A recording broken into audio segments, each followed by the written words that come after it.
el área el área que tiene que estimar los ingresos no lo hace a mutuo propio, sino lo hace con lo que le da el área del economista en jefe, el área de planeación hacendaria. Por cierto, otra de las fortalezas que existe en México es que la parte política tributaria está separada de la recaudación. Hay países donde, por ejemplo, el caso de la DIAN en Colombia, donde la gente que hace política tributaria es la misma que recauda, y entonces siempre estiman muy poquito, porque entonces se ven muy bien porque recaudan más de lo que habían estimado. Entonces, la parte del control de la deuda, curiosamente, no empieza por la política o por la ejecución de la deuda, sino empieza por la definición del superávit primario y la definición del marco macro. Eso es lo que ancla y eso nos parece. Ahora bien, ¿cuáles son los elementos y hacia dónde queremos irnos por la parte de la deuda? Primero yo diría lo siguiente: vamos a empezar a financiar más al país con deuda interna que con deuda externa. Segundo, tenemos que, y yo esto lo señalé públicamente durante la transición, y casi fue una confesión de mi parte, cuando nosotros empezamos el proceso de transición en julio, la verdad es que estábamos en una posición que yo sentía que era muy cómoda. No hay ningún país que tiene una transición tan larga. Yo dije, 5 meses para irnos empapando, podemos ir con cuidado, oficina por oficina, ir entendiendo todo, etc., ¿no? Ni de lejos. 2 semanas antes de la elección de México fue la elección de Colombia, el presidente Duque tiene meses ya trabajando en su oficina. Pero lo que sí pasa, y yo no me di cuenta inicialmente en una transición tan larga, es que, por ejemplo, entran los nuevos legisladores, la economía, la vida sigue funcionando, la vida pública, y tienes un equipo en funciones que está de salida y está enfocado en cerrar de manera muy ordenada, y un equipo que no ha entrado y no tiene la posibilidad entonces de ir mandando las señales adecuadas al mercado. Y por eso lo que nosotros hemos estado tratando de hacer en las últimas semanas, y eso es importante por muchas razones, pero las señales de responsabilidad son importantes para el manejo de la deuda, es ser muy consistentes en lo que queremos hacer. Las primeras señales que dimos en ese sentido, y les llegará, espero que muy pronto, las propuestas, supongo que va a pasar de hecho a esta comisión, son las propuestas de nombramientos para los subgobernadores del Banco de México. La primera que pensamos fue en Jonathan Heath, un economista muy reconocido en los medios financieros nacionales e internacionales, que no tenía ninguna conexión con nosotros. Sabíamos de él, yo no había tenido la oportunidad de saludarlo. O sea, nosotros pensamos en él basado en su currículum, en lo que podía traer, en que se necesita una voz independiente en el Banco Central y independiente también del gobierno, y también reconociendo que el Banco Central tiene que ser un ente plural, como es en muchos lugares, con opiniones de académicos, de financieros, etc. Cuando desafortunadamente el entonces subgobernador del Banco de México, Roberto del Cueto, renunció de manera anticipada por un problema de salud, nos vimos en un dilema. Nosotros no pensábamos que la siguiente propuesta para subgobernador del Banco de México la íbamos a tener que enviar sino hasta dentro de 2 años. Y en una decisión que nos costó mucho, decidimos a proponer una gente que estaba ya en el equipo de Hacienda, que queríamos en el equipo de Hacienda, pero que es uno de los mejores economistas de México, Gerardo Esquivel, y fue parcialmente un sacrificio hacia dentro del equipo de Hacienda, pero queríamos mandar una señal muy clara de que nos tomamos con muchísima responsabilidad el rol del Banco de México como un pilar de la economía. Esas fueron las 2 primeras señales. La tercera señal fue el paquete económico, y que efectivamente fue percibido como responsable, y lo que pueden ver es cómo cambiaron un poquito las tasas, el tipo de cambio y las tasas de interés después de la presentación del paquete. La cuarta, que era central para nosotros y es una que nos tenía muy ocupados, era llegar a un acuerdo justo y amigable en términos del mercado con los tenedores de los bonos del aeropuerto, y esto me va a dar pie para poder entrar a las múltiples preguntas que hicieron en torno a los bonos del aeropuerto. Los bonos del aeropuerto suman $6 billones, pero esa misma base de inversionistas, para todo propósito práctico, y debe de haber una correlación como del 95%, los inversionistas que compraron los bonos del aeropuerto son los mismos inversionistas que compran los bonos del soberano, los mismos inversionistas que compran los bonos de Pemex, y los mismos inversionistas que compran los bonos de la CFE, que son muchísimas veces más que los bonos del aeropuerto. Entonces, poder llegar a un acuerdo, lo pudimos haber llegado de muchas formas, pero lo que queríamos es que fuera un acuerdo amigable, que fuera justo en sus términos y que fuera percibido como un acuerdo transparente y que podíamos ejecutar de manera muy rápida. Ayer llegamos a ese acuerdo.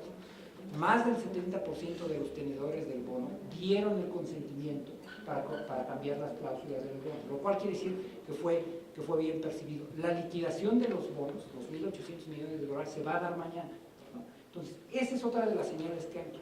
¿Y en qué se refleja eso? Y eso tiene que ver con una pregunta específica que hizo la senadora Vanessa Rubio. Hoy en la mañana el peso ya se recuperó, por primera vez en semana rompió la barrera hacia abajo de los $20 por barril, mejoraron el M10 y el UMS, bajaron entre 3 y 5 puntos base dependiendo de la curva externa a lo largo de toda la curva. Y eso es lo que vamos a tener que seguir haciendo. Pero también tenemos 2 semanas. La credibilidad y la reputación se va construyendo de manera consistente a lo largo del tiempo y nosotros tenemos 2 semanas y media. También vamos a necesitar espacio para seguirlo haciendo. Finalmente, la deuda en realidad es un residual. La deuda parece que nosotros fijamos un objetivo, pero la deuda no es más que la diferencia entre el ingreso y el gasto. Y la forma de garantizar que vamos a llegar a ese objetivo es con un control permanente y muy responsable de las finanzas públicas a lo largo del año. Eso Hacienda lo ha venido haciendo bien a lo largo de yo diría ya casi de 2 décadas, y es algo que nosotros vamos a seguir y es algo que vamos a reforzar. Y aquí esto me sirve para compartir probablemente la parte más aburrida de las finanzas públicas que tenemos en mente.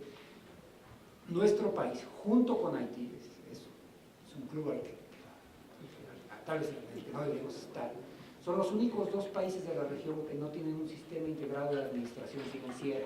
Eso quiere decir que el sistema de gestión del presupuesto, de concertabilidad, de pagos en la tesorería, de manejo de la inversión, etcétera, está dividido como en 11 subsistemas. Así es que todo ese presupuesto se hace de manera manual y con largas noches de desvelos en la subsecretaría de egresos. No es que seamos tontos. Cuando menos en 3 ocasiones el gobierno lo ha tratado de implementar. La primera fue en 1998 y nada más se pudo implementar el módulo de tesorería. Pero una vez que lo hagamos, en tiempo real vamos a saber exactamente dónde está cada peso que está presupuestado, comprometido, devengado o pagado. Y va a permitir tener todavía un mejor control de la parte de las finanzas públicas y asegurarnos que no hay desviaciones, pero también va a poder permitir tener en tiempo real mecanismos de transparencia a los ciudadanos. O sea, ni siquiera va a tener que de mutuo propio la Secretaría de Hacienda decidir qué se hace público y qué no se hace público. La información se tomaría directamente de los sistemas y se presentaría a los ciudadanos. Déjenme hacer un par de referencias adicionales al tema del aeropuerto y yo trato de ser muy cauteloso en 2 cosas y yo sé que ustedes, al ser legisladores, tienen un rol en el Congreso, pero al ser elegidos en las urnas son al mismo tiempo políticos. Yo no soy un político. Entonces hay 2 cosas que yo trato de evitar. Yo trato de evitar meterme en áreas que no son estrictamente económicas o hacendarias y trato de mantenerme a la margen de toda decisión política. Yo no estoy afiliado a ningún partido. Tampoco estoy aquí por casualidad, soy una gente progresista, etc., ¿no? Pero déjenme decir, entiendo, y eso a veces nos cuesta mucho trabajo desde la Secretaría de Hacienda, darnos cuenta que no todas las decisiones de políticas públicas tienen un fundamento que es específicamente financiero. O sea, si uno piensa en el aeropuerto, efectivamente había temas altamente financieros, 6 billones de dólares hurtados, 1.3, el equivalente a 1.3 billones de dólares en una fibra, temas con el mercado, etc. Pero el aeropuerto tiene muchas otras aristas, tiene una arista medioambiental. O sea, no está claro las implicaciones para el lago de Texcoco. Tiene una arista de transporte y de modelo de transporte en la que me voy a detener. La mayor parte de las grandes ciudades y de las grandes capitales no tienen un sistema monoaeroportuario como al que hemos estado apostando en México, donde hay un gran aeropuerto. Si uno piensa en ciudades como Londres o como Nueva York, en Nueva York es un sistema aeroportuario anclado en 3 aeropuertos, el Kennedy, Newark y La Guardia. Washington tiene Dallas y Riga. Sao Paulo tiene Guarulhos y el aeropuerto local, no me acuerdo cómo se llama. Pero entonces todas las grandes ciudades tienen un sistema de aeropuerto. Aquí estamos moviéndonos a un sistema monoaeroportuario donde ni siquiera, y eso sí lo puedo decir abiertamente, estaba claro cuál era la evaluación del Aeropuerto Internacional Benito Juárez ahorita. El aeropuerto ahorita es un activo del país, y es un activo que cuesta miles de millones de dólares. Nosotros no encontrábamos nadie que nos dijera, esto es lo que cuesta el aeropuerto Benito Juárez, y esto es lo que va a costar una vez que se cierre, y cuáles son los usos alternativos. Entonces sí creo que fue una decisión extraordinariamente difícil.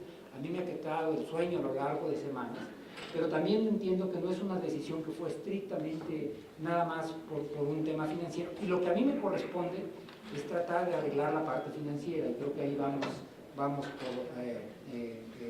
por buen camino. Déjenme, estas eran las preguntas, algunas de las preguntas comunes. Déjenme regresar a algunas otras de las preguntas comunes.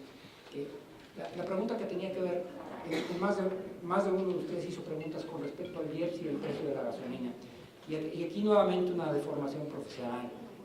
Quienes estudiamos economía tendemos a ver los precios en términos reales.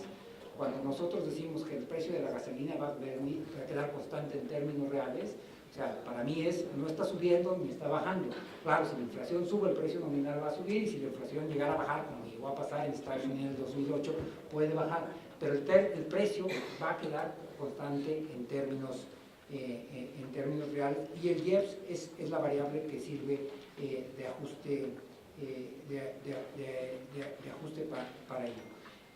No hay una doble tributación por el lado del IEPS. El IEPS existe en muchísimos países. Es un sobreimpuesto, eso sí es, y tiene un propósito diferente. Tiene un propósito de disuasión. La idea de los IEPS, o de los excise taxes, no es estrictamente, aunque lo es en los hechos, que sea recaudatorio.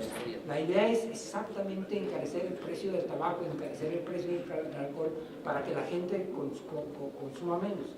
Eso está en la filosofía del equivalente al IEPS en todo lugar, y entiendo que ha habido discusiones en el legislativo antes sobre si tendría que haber impuestos similares para los alimentos chatarra, etc. Eso existe en todo. Perdón, señor secretario. Sí. Si no hay un sistema ferroviario, ¿cómo va a desincentivar usted la economía del país y no es a través de la destrucción de nuestras carreteras? ¿A esa referencia hice yo? No, por eso. No, yo lo dije explícitamente en mi intervención. Dije que íbamos a tener que pensar cómo íbamos a movernos al transporte público. No es algo que yo haya ocultado, al contrario, lo abordé de manera muy abierta. Perdón que decimos. No hay ningún problema. Bienvenida, gracias. Con la prudencia que caracteriza a estas comisiones, escuchamos, desde luego es valiosa las intervenciones, procuramos seguir el orden establecido, y habrá una segunda ronda de preguntas. Pero no se trata que haya respuestas genéricas, sino conclusiones específicas. Se atiende el comentario. Bueno, déjenme regresar ahora de manera más puntual a la pregunta que hizo el senador Juan Manuel. Sí hay un esfuerzo por el lado de la CFE.